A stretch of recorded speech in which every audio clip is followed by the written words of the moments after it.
Outpatient Radiology Scottsbluff is proud to give the residents of Western Nebraska a choice for their imaging. As members of this community, the health and well-being of our neighbors deeply matter to us.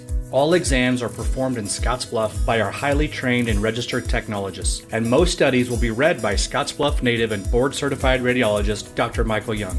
We are with you every step of the way, ensuring excellent imaging and individualized care.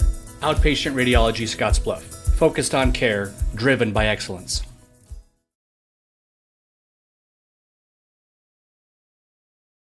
Hanging out here with Oscar Brown a little bit before he gets to work on what's been a strong season. Yes, sir. And before we get into that, Oscar, again, let's just talk a little bit about your pre-match mentality. Like you said, you're someone who, by the time you leave the locker room, and it seems like you're a perpetual guy in motion. Yeah. You got the headphones on. Yep. You're grooving to Yep. whatever music. Yeah. You're talking to your teammates. Yeah. Talking to people in the crowd. Yeah.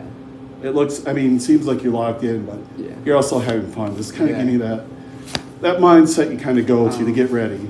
My coach always tells me I wrestle best when I'm open, so I try to get loose, try to tell myself it's okay, you just got to open up more, and I listen to songs I like a lot, so it gets me going, gets me moving.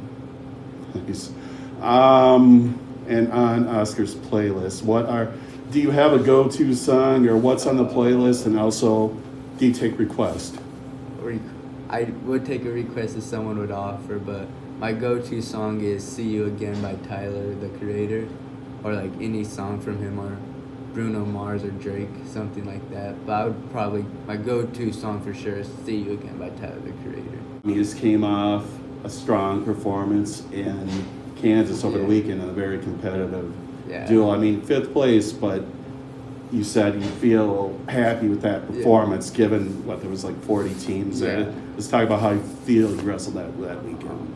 That weekend I felt like I could have done a little bit better, obviously, but still compared to last year, way more improvements, because last year I got like 13th, and I was able to place and medal this time, so it felt good. Obviously, we know what you want to accomplish this year. Last year you made a run, got 4th, and I think in the semis you lost to the eventual state champion. Yeah. Talk about that experience and maybe what you learned from it. Well, the experience was really nerve-wracking because freshman in the semifinals, and I already lost to that kid before, so I feel like I had to actually try my best, and then I just wasn't in the right mindset, so I'm going to start thinking I need to be in the right mindset. And just talk about that too, walking out during the state meet, the atmosphere, everyone watching you. Yeah. That first match last year, did you take a look around, or was there any butterflies, or do you kind of thrive on that? The first time we got there and I checked out the arena and stuff, before people started getting there, I was pretty nervous and scared. I looked at my coach and my eyes started getting teary, I'm not going to lie to you. It was so nerve-wracking.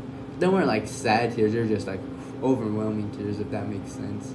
How about someone who you really admire or look up to? I mean, it doesn't have to be an athlete, it can be someone in your family, or who's kind of been the biggest, who do you really look up to in your life? My mom, probably. Okay. What is it about your mom? She's a very hard worker, strong person, and even if bad things happen to her, she still finds a way to get out of them and keep her head up. She always helps me after a match. If I lose a match, if I shouldn't, I think I shouldn't, she'll always be there by my side.